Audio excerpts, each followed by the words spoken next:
আসসালামু আলাইকুম শিক্ষার্থী বন্ধুরা। আজ ১৪ই আগস্ট ২০২৫। প্রতিদিন প্রকাশিত দৈনিক পত্রপত্রিকা থেকে সংগ্রহকৃত আমাদের আজকের কারেন্ট অ্যাফেয়ার্স। গতকালকের কারেন্ট অ্যাফেয়ার্সে তোমাদের জন্য প্রশ্ন ছিল, দেশের একমাত্র কৃষিভিত্তিক ইপিজেড কোথায় অবস্থিত? যার সঠিক উত্তর হচ্ছে নীলফামারী জেলায় অবস্থিত, নাম হচ্ছে উত্তরা ইপিজেড। মাটির ময়না চলচ্চিত্রের নির্মাতা কে? উত্তর হচ্ছে তারেক মাসুদ। ভোলাগঞ্জ জিরো পয়েন্ট কোন নদীর উৎসমুখে অবস্থিত? উত্তর হচ্ছে দলাই নদ। ২৫-২৬ অর্থবছরে কৃষি ঋণ বিতরণের লক্ষ্যমাত্রা কত নির্ধারণ করা হয়েছে? উত্তর হচ্ছে ৩৯,০০০ কোটি টাকা। ২৫-২৬ অর্থবছরের জন্য দেশের রপ্তানি লক্ষ্যমাত্রা কত? উত্তর হচ্ছে $৬৩.৫ বিলিয়ন। বাংলাদেশ কোন দেশ থেকে দুটি বাল্ক ক্যারিয়ার জাহাজ ৯৩৫,৭১,৫৬,৫৬ টাকা ব্যয়ে ক্রয় করেছে? উত্তর হচ্ছে যুক্তরাষ্ট্র। মনস্কোতে দায়িত্বরত বাংলাদেশের কোন নারী কন্টিনজেন্ট জাতিসংঘ পদক পেয়েছে? উত্তর হচ্ছে ব্যান এফপিইউ ১, বাংলাদেশ পুলিশের নারী কন্টিনজেন্ট।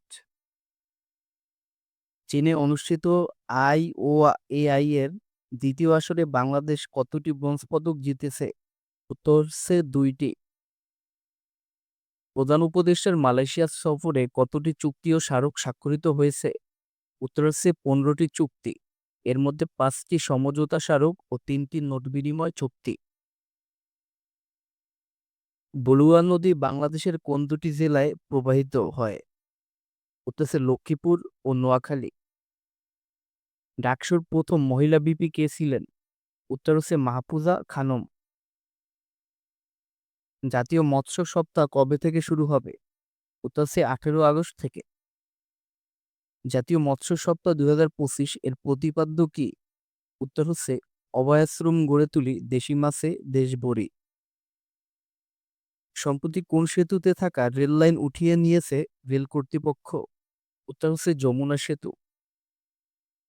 বর্তমানে গাজায় যুদ্ধবিরতির আলোচনা পুনরায় কোথায় শুরু হয়েছে? উত্তর হচ্ছে কায়রো, মিশর। বর্তমানে দেশে মোট উপজেলা কতটি? উত্তর হচ্ছে ৪৯৫টি। আনরুয়া কি? উত্তর হচ্ছে জাতিসংঘের ফিলিস্তিন শরণার্থী বিষয়ক সংস্থা।